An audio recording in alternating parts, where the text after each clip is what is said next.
Today, I need to apologize. I've had some very bad Genshin takes in the last couple of weeks, and even years, and even past that. And today, I'd like to apologize for absolutely nothing that peaked my microphone. Today, we're going to be reviewing your guys' Genshin hot takes, not my own, because I've had way too many of them, and honestly, I've lost track about how many bad takes I've had. So today, I had you guys send me your worst Genshin hot takes. Without further ado, let's get into the video.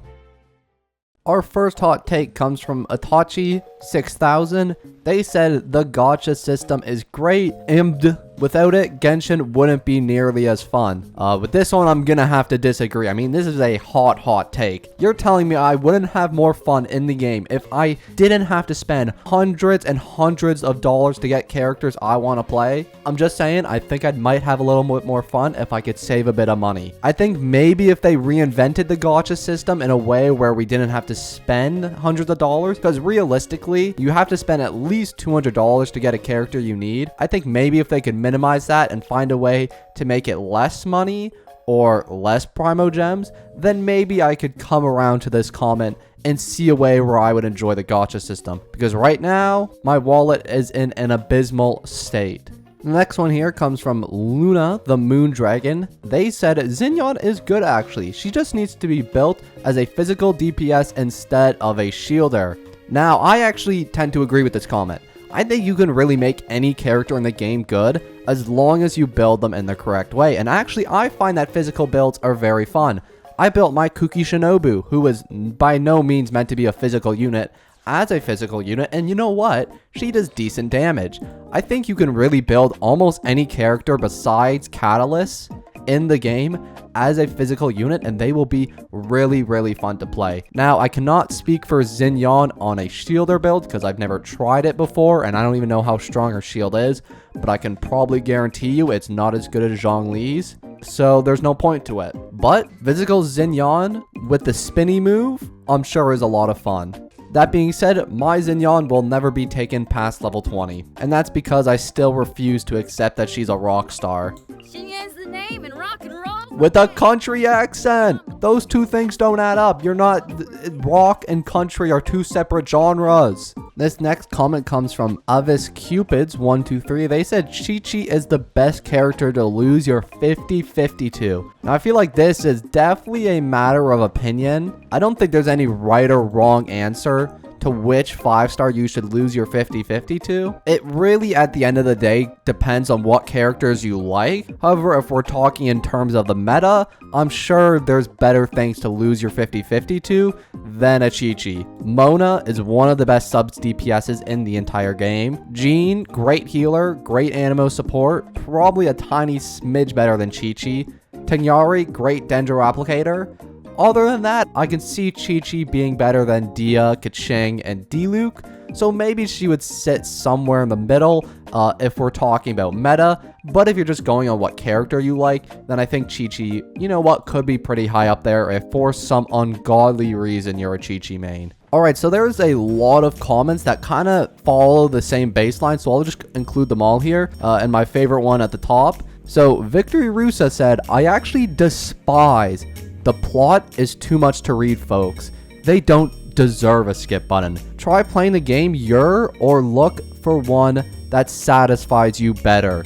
There are reasons we have mostly misunderstood characters that most of the fandom have arguments about. If they don't read the story, then they have no right to tell others what characters they like. I feel bad for the phrasing, and I would not want anyone to take it personally, because if you are such a person, I really don't care if you disagree. I really needed to get this out of my system. The two responses are chill. Dank Memer responded with, it ain't that serious, bro. Calm down. You acting like they killed your family.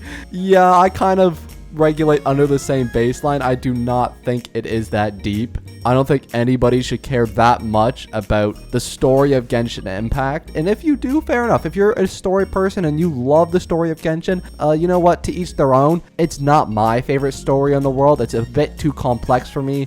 I'm not the most intelligent person ever, so when it comes to the Genshin story, a lot of it kind of gets lost in my brain. If we're talking about the skip button in itself, I do think it's important that we add a skip button to the game. And it's because there's differing opinions on the matter. If nobody wanted a skip button, obviously it wouldn't be added. But because there's so many people asking for a skip button, I think it is important that we add it to the game. Not only just to skip past story for the first time around, but for people like me who make second accounts to have fun with the game, so we can do challenge runs like Polearms Only or my Mondstadt Only series, which I had to quit because, you know, the dialogue is so tedious to scroll and scroll through. And honestly, when you're playing the story for a second time, it really isn't that fun to read all the same dialogue over again. I get that it helps more people understand the story, but not everybody feels the need to understand the story. Some people just don't care.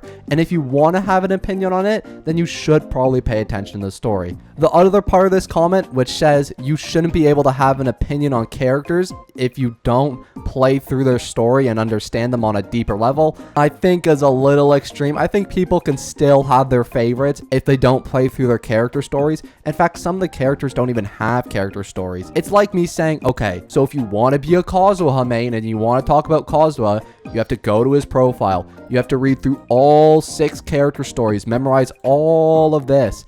Also, if you haven't done his story quests, then therefore you have no right to ever talk about Kazuha.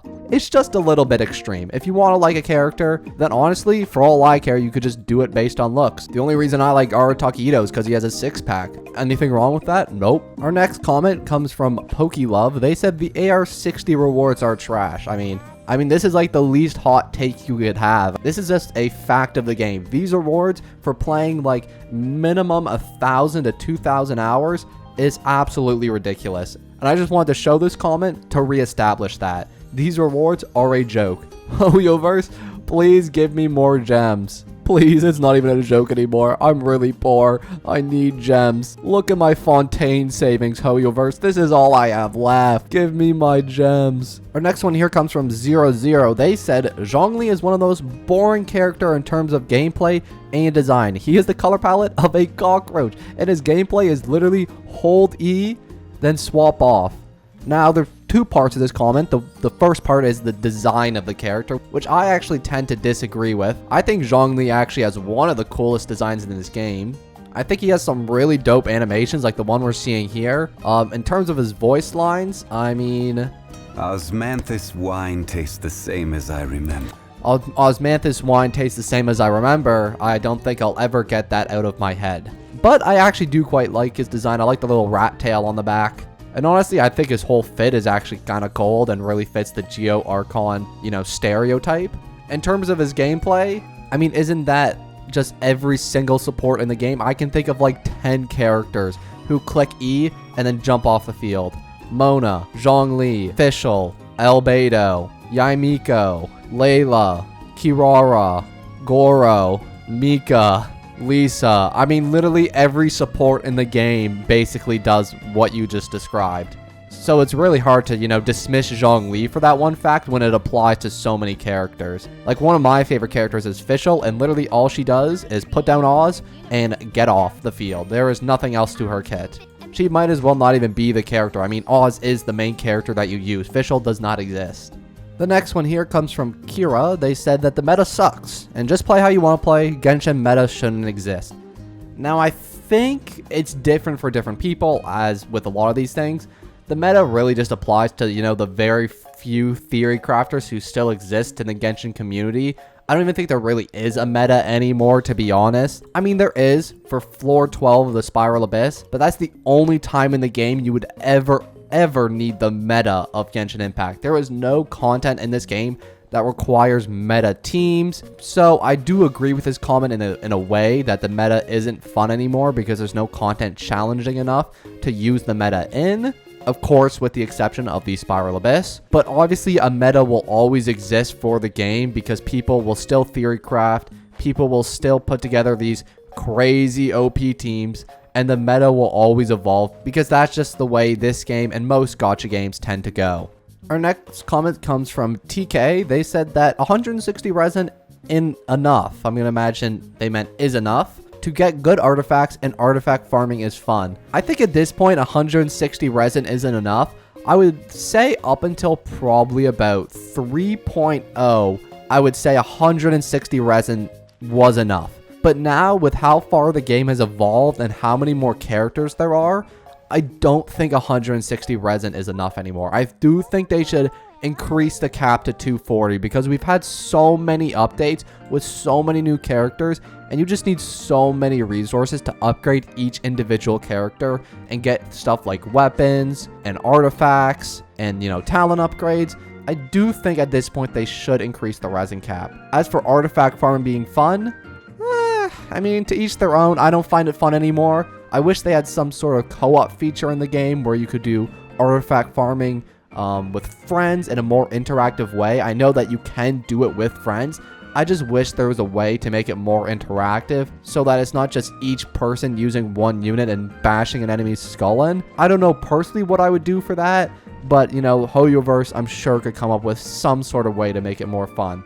Next comment comes from someone named I Really Like Croissants. They said, forget Dendro. Geo is the meta. Also, imagine using Aika instead of Chongyun. For the first part, I feel like this is an obvious troll. I mean, there's no way anybody could say anymore that Geo is the meta. I mean, look at the meta. He is right here, and yeah, he's stomping the ground. Other than that, there is literally no Geo meta. We haven't had a Geo character since, like, who knows, 2.0. Geo just doesn't exist anymore.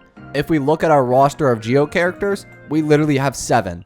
And there's 1, 2, I guess you could say 3 main DPS units. Really only 1, though, that actually is somewhat prevalent. This next comment comes from the guy 5077. They said, people that complain about the gacha system while comparing it to others by saying things like the worst gacha of all time should get a grip and actually try playing other gachas. This game is actually relatively generous for free-to-plays. That being said, the system still isn't great because at its core as a gacha, it's horrible and predatory, but better than a lot of other gachas that I've played for sure. Now, to some degree, I do agree with this comment. I do think it's better than other gachas. If you've ever played Fate, the mobile game, you would know. I personally haven't played that game, but that one is one of the worst for free-to-plays ever. And also, there's a ton, and I mean a ton of gacha games that don't have a pity system, so you could drop $500, $600, $1,000 and still not get the thing you need. There is tons of other gachas like that out there. However, this one is definitely no saint by any means. It is still very, very poor for free-to-plays. I think, as we've established previously, it takes upwards of $300 to get a guaranteed character, which is quite ridiculous. And I think maybe you get 10,000, 8,000 primos per update, which means that there's a chance you could only get 1 5-star you want every 3 updates. That's not great. That is, you know, for people who just don't have the money to spend on the game and then feel inclined to, it is a very predatory system, but that's at the core of all gacha games, so you can't really fault Hoyoverse for just doing what everyone else is doing. And the last comment we're going to talk about here comes from Tsunami. They said, Venti is stronger than Kazuha. Now, that one's interesting. I don't agree with that personally. Kazuha is able to group enemies up with his E, while Venti has to do it with his Q ability. Those are two very big differences because you have to build up energy to actually group enemies. But with Kazuha, you can group enemies every like 5 seconds. You build them relatively the same, and they have relatively similar stats, basically just stacking a ton of EM on them. And they do about the same thing. It's just they do the same thing in 2 different ways. And I think Kazuha's way is just a little bit more effective. So honestly, I'm really indifferent on it. I just like Kazuha a lot more personally. But I can see why you might think that. With that all being said though, that is going to be the end of our video for today. If you guys enjoyed this video and you want me to actually make an apology for all my hot takes, make sure to leave a like and a comment down below. Anyways guys, thank you so much for watching, and I'll see you all in the next one. Peace.